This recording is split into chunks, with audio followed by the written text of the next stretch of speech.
नमस्कार, आप देख रहे हैं आज तक। आपके साथ मैं हूं सईद अंसारी। स्वागत है आपका स्पेशल रिपोर्ट में। स्पेशल रिपोर्ट की शुरुआत इस समय हम एक बड़ी खबर से साथ कर रहे हैं। एक बहुत बड़ी पाकिस्तानी साजिश का खुलासा हुआ है और वो खुलासा ये कि दिल्ली पुलिस की एक स्पेशल टीम ने 6 आतंकवादियों को गिरफ्तार किया है। इन 6 आतंकवादियों में से 2 ने पाकिस्तान में ट्रेनिंग ली है। उत्तर प्रदेश से 3 आतंकवादी गिरफ्तार हुए। इसके अलावा महाराष्ट्र से 1 आतंकवादी को पकड़ा गया है और 2 आतंकवादियों की ट्रेनिंग जो पाकिस्तान में हुई है वो सबसे ज्यादा गंभीर बात है। आतंकवादी ओसामा ज़ीशान की ट्रेनिंग पाकिस्तान में हुई और अंडरवर्ल्ड से इन लोगों को फंडिंग हुई। ये एक और खतरनाक बात यहां पर सामने आ रही है, क्योंकि त्योहारों से पहले इस तरह से आतंकवादियों का पकड़ा जाना और इनके पास से भारी मात्रा में असलहा बरामद होना ये और ज्यादा चिंता पैदा करता है।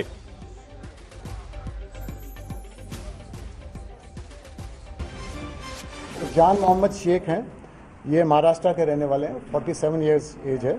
नेक्स्ट ओसामा इलियास सामी, ये जामिया नगर दिल्ली का रहने वाला है, एज 22 इयर्स।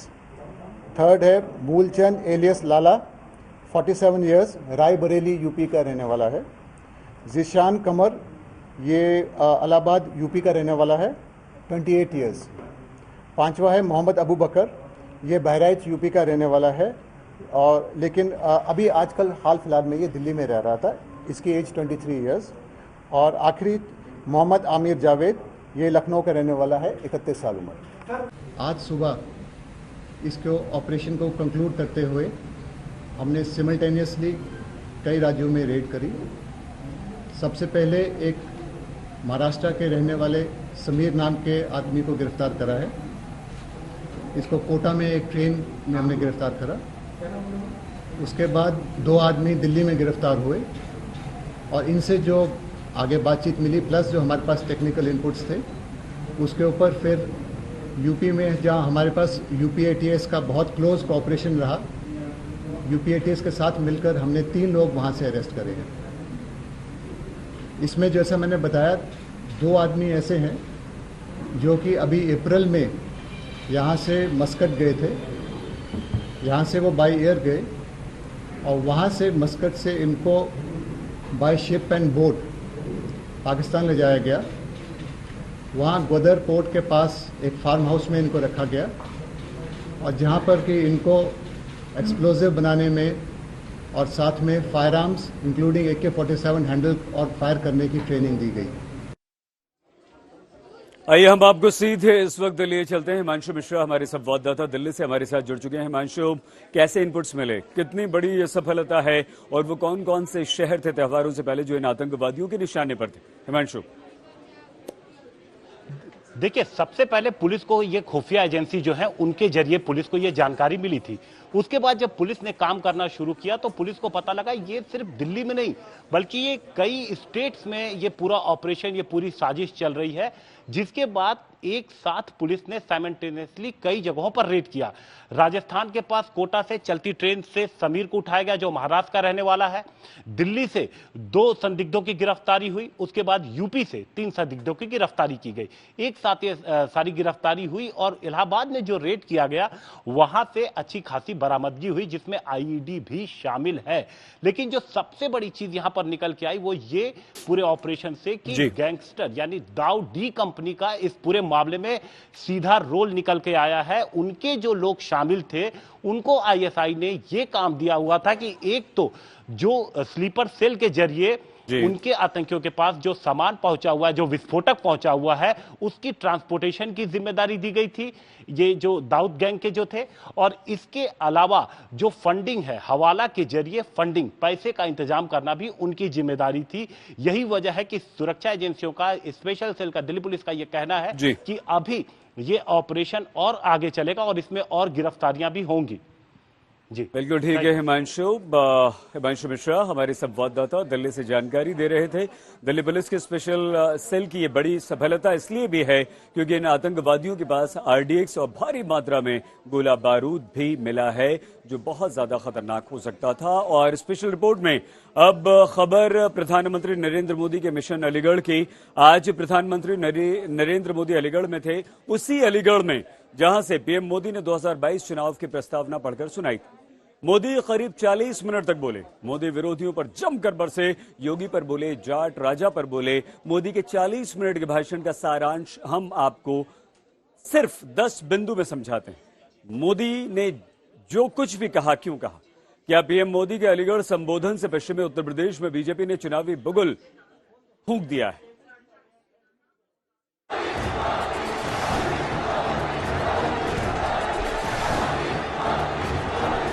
भारत माता की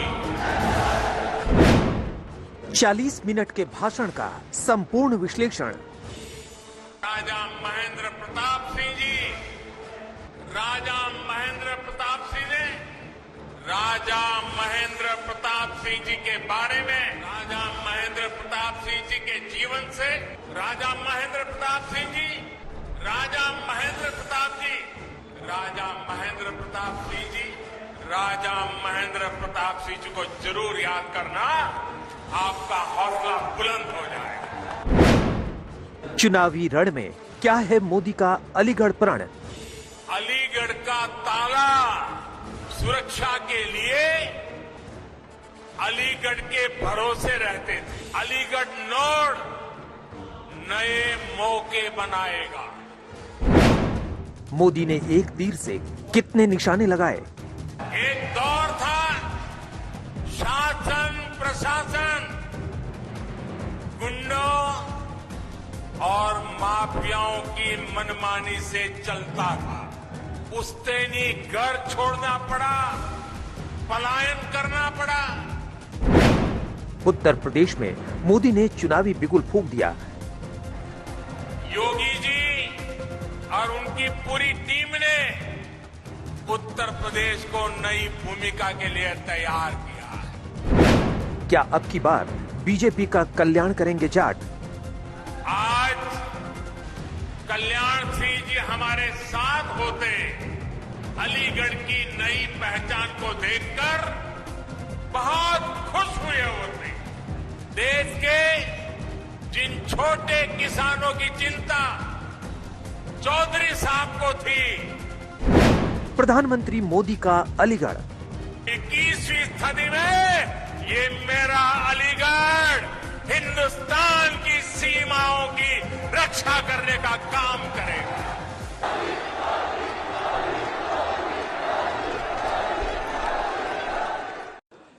आज प्रधानमंत्री नरेंद्र मोदी ने अपने अलीगढ़ प्लान का एक एक पन्ना पढ़कर सुना दिया।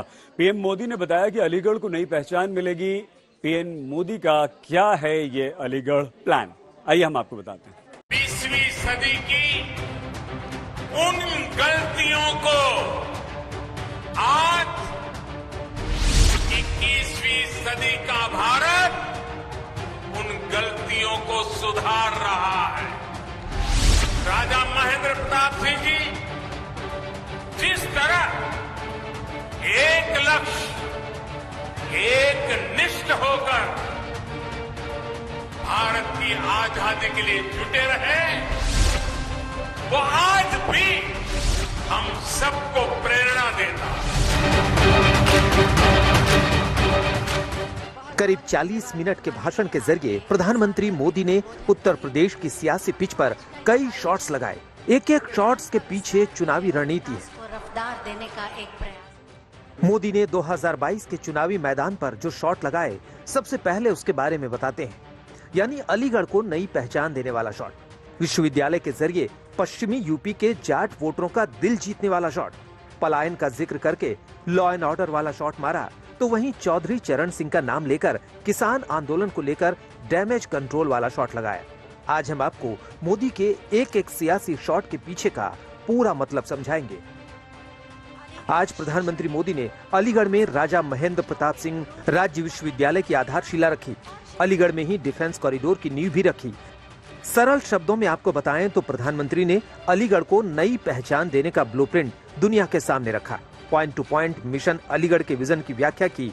सबसे पहले सुनिए प्रधानमंत्री ने प्लान अलीगढ़ के बारे में क्या बात बताई।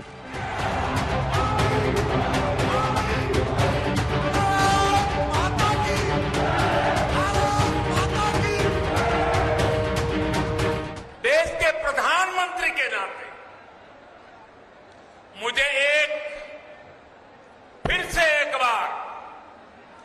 सौभाग्य मिला है कि मैं राजा महेंद्र प्रताप जी जैसे विजनरी और महान स्वातंत्र सेनानी के नाम पर बन रही यूनिवर्सिटी का शिलान्यास कर रहा मेरे जीवन का एक बड़ा सौभाग्य है।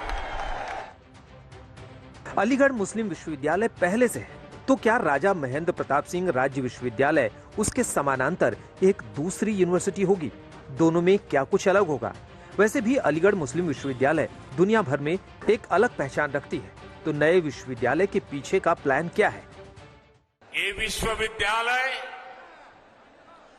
आधुनिक शिक्षा का एक बड़ा केंद्र तो बनेगा ही, साथ ही देश में डिफेंस से जुड़ी पढ़ाई, डिफेंस मैन्युफैक्चरिंग से जुड़ी टेक्नोलॉजी और मैन पावर बनाने वाला सेंटर भी बनेगा। प्रधानमंत्री ने समझाया कि राजा महेंद्र प्रताप सिंह यूनिवर्सिटी खुलने के बाद अलीगढ़ दुनिया में डिफेंस रिसर्च का गढ़ बन जाएगा। आने वाले दिनों में अलीगढ़ देश को महाबली बनाने वाले हथियारों के आविष्कार को नया आकार और विस्तार देगा। और तो और यूनिवर्सिटी के नामकरण के पीछे भी भारतीय स्वतंत्रता आंदोलन से जुड़ा हुआ एक स्वर्णिम अध्याय है। भारत की आजादी के लिए दुनिया के कोने कोने में गए, अफगानिस्तान हो, पोलैंड हो, जापान हो, दक्षिण अफ्रीका हो, अपने जीवन पर हर खतरा उठाते हुए वो भारत माता को बेड़ियों से आजाद करने के लिए जुटे रहे, जी जान से जुटे रहे, जीवन भर काम करते रहे। मां भारती के ऐसे अमर सपूत के नाम पर विश्वविद्यालय का निर्माण उन्हें सच्ची कार्यांजलि है। मोदी ने राजा महेंद्र प्रताप सिंह का जिक्र किया।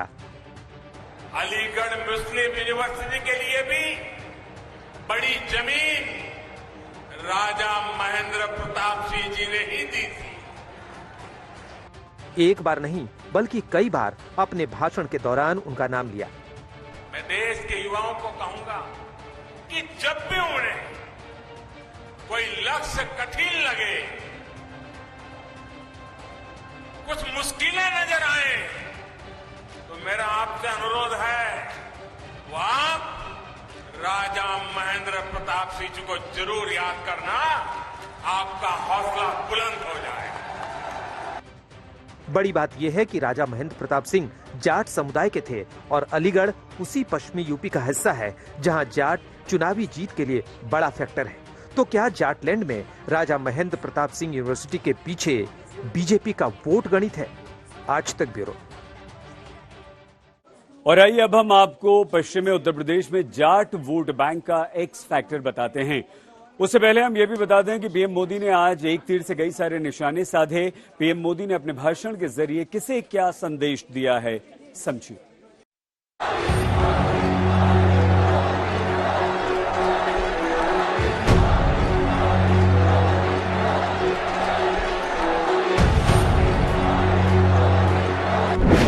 एक तीर कितने निशाने?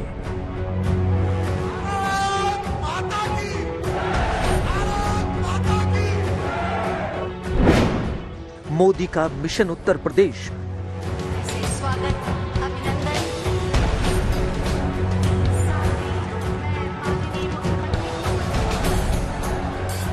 आज नरेंद्र मोदी के भाषण में मिशन उत्तर प्रदेश की पूरी छाप दिखी। भारत माता की।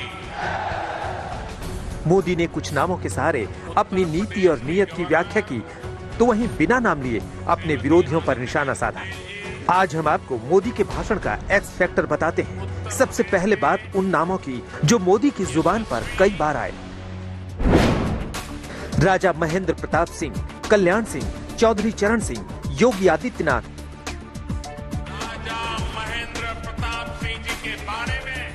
नरेंद्र मोदी ने राजा महेंद्र प्रताप सिंह का नाम लिया। उसके पीछे 2019 चुनाव में पश्चिमी यूपी में किया गया ऐलान था, यानी चुनावी वादा पूरा किया। वहीं कल्याण सिंह उत्तर प्रदेश में पिछड़ी जाति का बड़े चेहरा थे और पश्चिमी उत्तर प्रदेश में बीजेपी की जीत का बड़ा फैक्टर।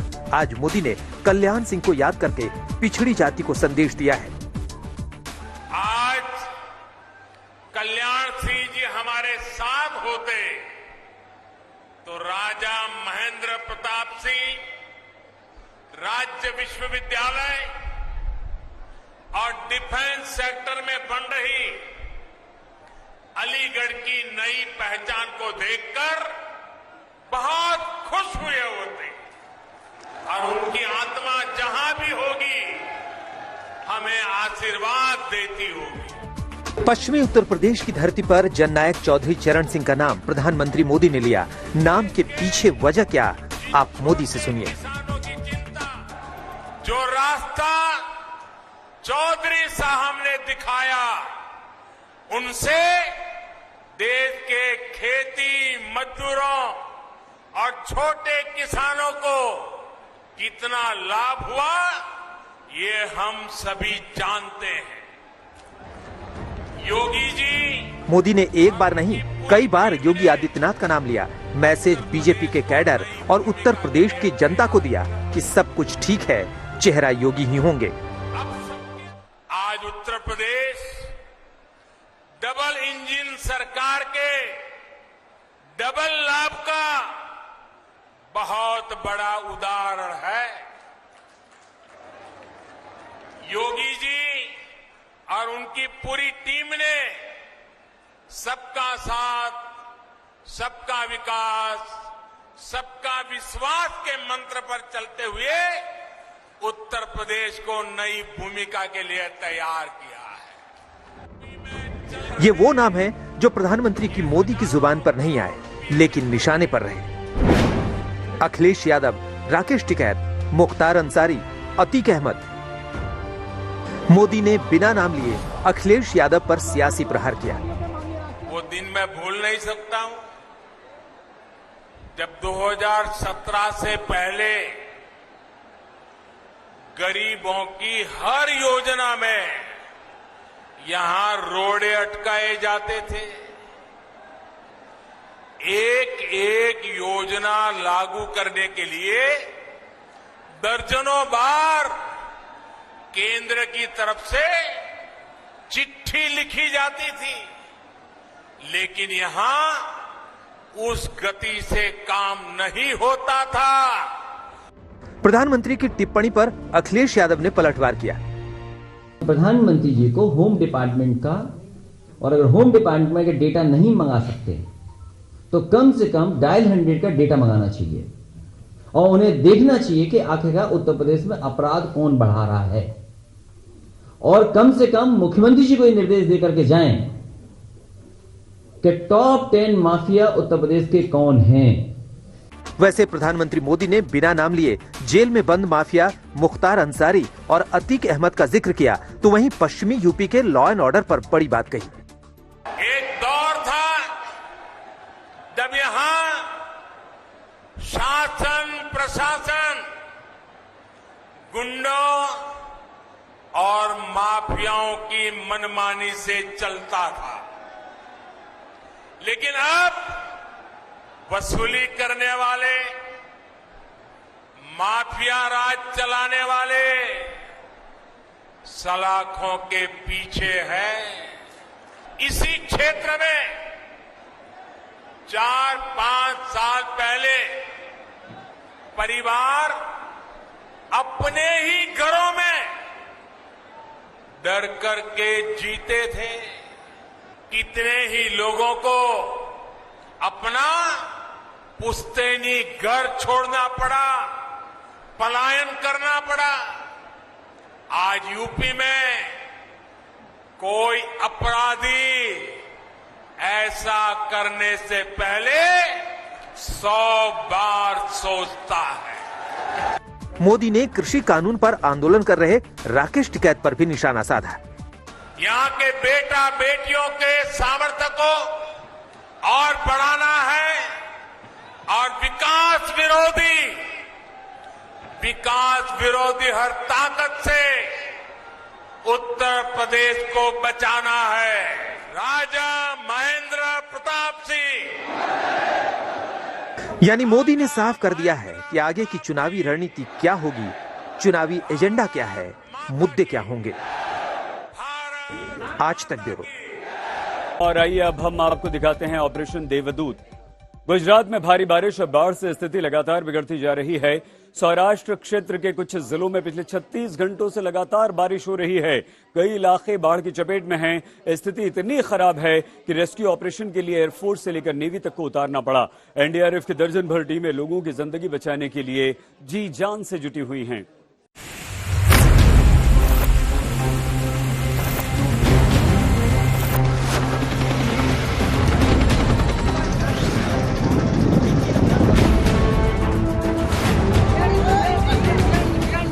गुजरात में सैलाब आया, जिंदगी पर बड़ा संकट लाया।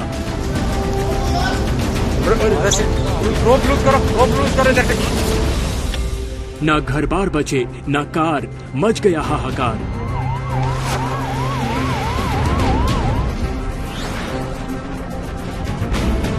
जिंदगी को बचाने की जंग, तस्वीरें देखकर रह जाएंगे दंग।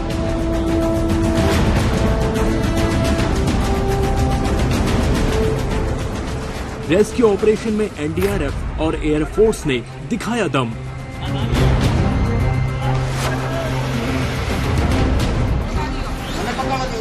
सितंबर में बारिश भयंकर, जान बचाई जान पर खेलकर।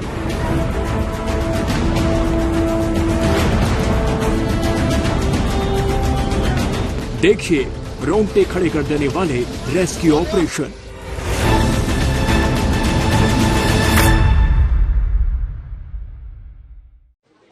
गुजरात में भयंकर बारिश के चलते डरावनी तस्वीरें सामने आ रही हैं। सौराष्ट्र क्षेत्र में कई लोगों की मौत की खबरें भी आईं। जामनगर, जूनागढ़ और राजकोट में नदियां उफन रही हैं। गुजरात में भारी बारिश के इस कदर ने जिंदगियों पर कहर बरपा दिया। बाढ़ के बीच फंसे लोगों पर मौत झपट्टा मारने को बेताब दिख रही है, लेकिन देवदूत लोगों को यमराज के हाथों से छुड़ाने में भी जुटे हुए हैं। और इस भयंकर आपदा के बीच मौसम विभाग ने 16 सितंबर तक मूसलाधार बारिश का अलर्ट जारी कर दिया। मछुआरों को समुद्र में नहीं जाने की सलाह जारी कर दी गई।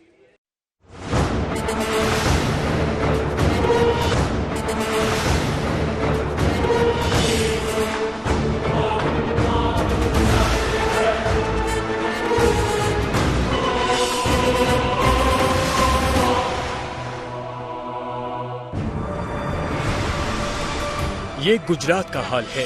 सितंबर की बारिश में आए सैलाब ने कैसी गत बना दी है। लोगों की जान के लाले पड़ गए हैं, घर बार सब डूब गए हैं। जिंदगियां बचाने के लिए रेस्क्यू ऑपरेशन किए जा रहे हैं। गुजरात में जामनगर से लेकर जूनागढ़, राजकोट से लेकर पोरबंदर तक रेस्क्यू ऑपरेशन किए जा रहे हैं। एनडीआरएफ की टीमों से लेकर एयरफोर्स के लोग जान बचाने के लिए जी जान से जुटे हैं। आज हम आपको दिखाएंगे खतरों के वो खिलाड़ी जो जान पर खेलकर सैलाब में डूबते लोगों की जान बचा रहे हैं। वो देवदूत जो यमराज के हाथों से जिंदगी को छीन कर ला रहे हैं। सैलाब का जिंदगी पर खतरनाक प्रहार। जूनागढ़ में ऑपरेशन कार। तो सबसे पहले आपको जूनागढ़ की दिल दहला देने वाली तस्वीरें दिखाते हैं। यकीन मानिए, इन तस्वीरों को देखकर ही रोंगटे खड़े हो जाते हैं। आप देख सकते हैं एक कार को पानी के अंदर से क्रेन की मदद से निकाला जा रहा है। कार पूरी तरह से झूल रही है। कार पूरी तरह से कबाड़ बन चुकी है। अब आप सोच रहे होंगे कि इस कार में कौन बैठा था और ये कार कैसे सैलाब में समा गई। तो आपको बता दें कि तस्वीरें गुजरात के जूनागढ़ के आनंदपुर की हैं। इस कार का ड्राइवर डैम के पुल से गुजर रहा था। अचानक ऐसा सैलाब आया कि ड्राइवर पुल के ऊपर से ही कार छोड़कर भाग गया। उसके बाद जो हुआ वो तस्वीरें आपके सामने हैं। कार बह गई।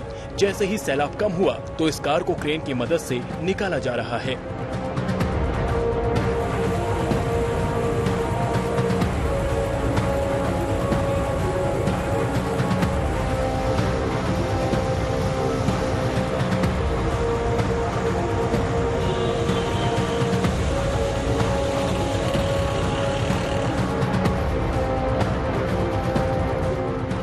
जूनागढ़ में भयंकर बारिश के बाद बाढ़ के हालात हो गए। और अब आलम यह है कि लोग जिंदगी को खतरे में डालकर हाईवे पार कर रहे हैं। तस्वीरें जूनागढ़ के वंतली मालावदर हाईवे की हैं। आप देख सकते हैं कि यहाँ पानी इतना है कि पुल दिखाई नहीं दे रहा। कारें आधी आधी डूब कर चल रही हैं। पुल के किनारों पर लोग डंडे लेकर खड़े हैं ताकि पानी की गहराई का अंदाजा लगा सके। हम आपको बता दें कि जूनागढ़ में पिछले 24 घंटे में 12 इंच बारिश रिकॉर्ड की गई है। इस मूसलाधार बारिश के चलते जिले के डैम और नदियां उफन रही हैं। जैसे ही डैम से पानी छोड़ा गया तो नेशनल हाईवे डूब गया, गांव डूब गए। 4 लोगों को यमराज से छुड़ाने आए देवदूत। एयरफोर्स का ढलती शाम में मुश्किल रेस्क्यू ऑपरेशन। गुजरात के जामनगर से आया एयरफोर्स के रेस्क्यू ऑपरेशन का ये वीडियो जबरदस्त वायरल हो रहा है। वो इसलिए क्योंकि यहाँ सबसे मुश्किल रेस्क्यू ऑपरेशन को अंजाम दिया गया। जामनगर के नागेश्वर इलाके के खेड़ियार मंदिर में 4 लोग फंस गए थे। चारों तरफ सैलाब ही सैलाब, कोई इन लोगों तक पहुँच नहीं पा रहा था। मौत इन 4 लोगों के इर्द गिर्द मंडरा रही थी। तभी इलाके में रेस्क्यू ऑपरेशन करने उतरी एयरफोर्स को इसकी सूचना मिलती है और हेलीकॉप्टर ग्राउंड जीरो पर पहुंच जाता है और शुरू हो जाता है ऑपरेशन एयरलिफ्ट। आप देख सकते हैं कि हेलीकॉप्टर की लाइट भी जली हुई है। इसी से अंदाजा लगा सकते हैं कि रेस्क्यू ऑपरेशन आसान नहीं था। लेकिन देवदूत बनकर आए एयरफोर्स के जवानों ने इन 4 लोगों को मौत के मुंह से खींच लिया। खुद जामनगर के कलेक्टर ने इस वीडियो को ट्वीट किया है और लिखा है कि 4 लोगों की जान बचाने पर डिस्ट्रिक्ट टीम को प्रसन्नता हो रही है। पोरबंदर में एनडीआरएफ का सबसे कठिन रेस्क्यू ऑपरेशन। 24 घंटे से छत पर फंसे 4 लोगों की बचाई जान। पोरबंदर के इस मकान को जैसे मौत ने चारों तरफ से घेर लिया था। जी हाँ, मकान की पहली मंजिल तकरीबन डूब चुकी थी। जिंदगी का कोई रास्ता नजर नहीं आ रहा था। इस मकान में सैलाब के बंदी बने 4 लोग हिम्मत हारने लगे थे। लेकिन कहते हैं ना, जब सारे रास्ते बंद हो जाते हैं तो ऊपर वाला कोई न कोई रास्ता बना ही देता है। और देवदूत की तरह इस मकान तक पहुंच जाती है नेशनल डिजास्टर मैनेजमेंट की टीम यानी एनडीआरएफ। आप वीडियो में देख सकते हैं कि मकान की छत पर आपको 4 लोग नजर आएंगे, जिसमें 3 महिलाएं और 1 पुरुष शामिल है। फिर शुरू होता है ऑपरेशन जिंदगी। चारों तरफ सैलाब और उसकी दहशत का सन्नाटा। लेकिन इसी सैलाब को चीरते हुए एनडीआरएफ के जवान छत पर फंसे हुए लोगों तक पहुंचते हैं और रस्सी, ट्यूब और अपनी ट्रेनिंग के दम पर इन 4 को मौत के मुंह से निकाल कर लाते हैं। अहमदाबाद से गोपी घांगर के साथ आज तक ब्यूरो। गुजरात के अलग अलग इलाकों में चल रहे रेस्क्यू ऑपरेशन में अब तक दर्जनों लोगों को एयरलिफ्ट किया गया। आज तक भी बाढ़ की स्थिति की ग्राउंड रिपोर्ट आपके लिए लेकर आया। कैसे बाढ़ ने जामनगर में सब कुछ उजाड़ कर रख दिया। गुजरात के नए मुख्यमंत्री भूपेंद्र पटेल भी बाढ़ ग्रस्त इलाकों का दौरा कर रहे हैं। जामनगर में जहां बह गए 3 लोग, ठीक उसी जगह पर पहुंचा आज तक। जामनगर में कल जो हुआ उसने समूचे गुजरात को दहला कर रख दिया। इन तस्वीरों को देखिए, आपको सैलाब में 3 लोग बहते हुए नजर आएंगे। आप देख सकते हैं कि सैलाब में कैसे ये लोग डूब रहे हैं और उनको देख रहे लोगों का शोर भी सुनाई दे रहा है।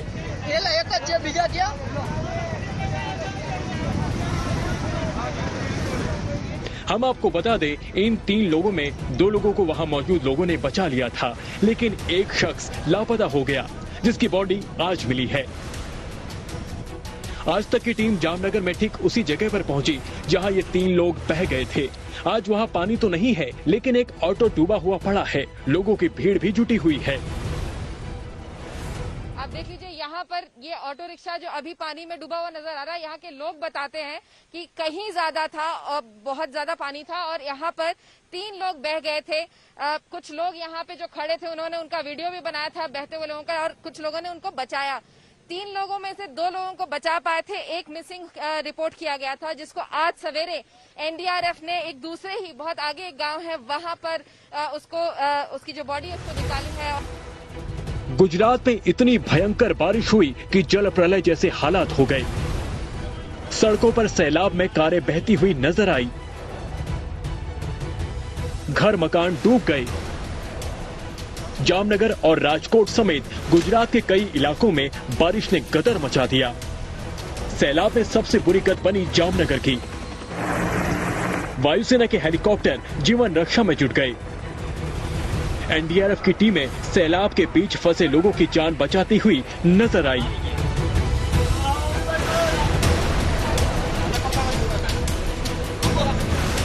भारी बारिश के बाद जामनगर के 18 में से 17 बांध एक ही दिन में ओवरफ्लो हो गए। 24 घंटे में जामनगर, कालापन और जाम जोधपुर में 25 इंच बारिश हुई। अकेले एयरफोर्स ने जामनगर में 43 लोगों को एयरलिफ्ट किया, जबकि सैलाब जामनगर में 3 लोगों की जिंदगी लील गया और 2 लोग अभी तक लापता हैं। 4300 लोगों को सुरक्षित स्थान पर भेजा गया। गुजरात के नए सीएम की शपथ लेने के फौरन बाद भूपेंद्र पटेल भी जामनगर के लिए रवाना हो गए और उन्होंने बाढ़ग्रस्त इलाकों का जायजा लिया। जामनगर में सोमवार को हालात जितने भयंकर थे, आज काफी हद तक काबू में हैं, लेकिन सैलाब से आई तबाही के निशान चप्पे चप्पे पर दिखाई दे रहे हैं। अब इस पुल को ही देख लीजिए, बाढ़ आई तो कैसे पुल के बक्कल से उतर गए हैं। भी फिलहाल क्योंकि इसके ऊपर 10 फीट का पानी था और वो सारा क्योंकि इसके काफी ज्यादा फोर्स से बह रहा था, तो ट्रैफिक तो रोक दिया गया था, लेकिन अब इसके हालात काफी खराब नजर आ रहे हैं और इसलिए एडमिनिस्ट्रेशन ने फिलहाल यहाँ पर ग्राम रक्षक दल, ये जो आप देख रहे हैं खाकी वर्दी में, ये सब ग्राम रक्षक दल के लोग हैं जो यहाँ पे तैनात कर दिए गए हैं। तो ये इंश्योर कर रहे हैं कि यहाँ से ट्रैफिक नहीं गुजरे। जामनगर में सैलाब का कहर टूटा तो 35 गांव का संपर्क टूट गया। अब 24 घंटे बाद तबाही का मंजर साफ दिखाई दे रहा है। जामनगर से विद्या और गोपी घंगर के साथ आज तक ब्यूरो। और रही अब आपको गुजरात से अलग महाराष्ट्र का हाल भी दिखाते हैं। जबरदस्त बाढ़ और बारिश वहां पर भी है। अमरावती में एक नाव पलट गई, 11 लोग सवार थे, 3 के शव मिल चुके हैं, 8 लापता हैं, इन्हें ढूंढने का काम चल रहा है। तो कोलकाता में भयंकर बारिश हो रही है। न्यू टाउन इलाके में एक महिला गड्ढे में गिर गई, घंटों बाद उसे मुश्किल से बचाया जा सका।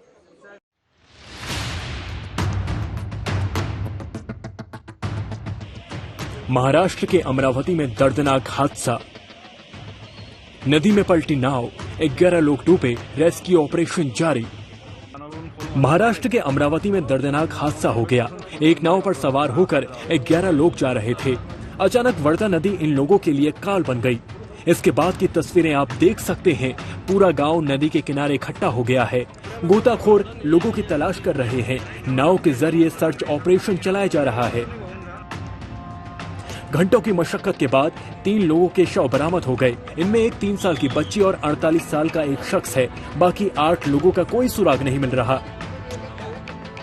ये सभी एक परिवार के लोग हैं जो 13वीं से लौट रहे थे और वर्धा नदी पार कर रहे थे और तभी उफनती लहरों में नाव पलट गई। हम आपको बता दें कि महाराष्ट्र में कई दिनों से भयंकर बारिश हो रही है, जिसकी वजह से नदियां उफान पर चल रही हैं। इस हादसे ने पूरे इलाके को हिला कर रख दिया है। हर कोई अफसोस में डूबा हुआ है। पहाड़ों पर बारिश मूसलाधार हो रही है। मसूरी के कैंपटी फॉल में अचानक इतना पानी आ गया कि 200 पर्यटक फंस गए। जैसे तैसे इन लोगों को बचाया गया।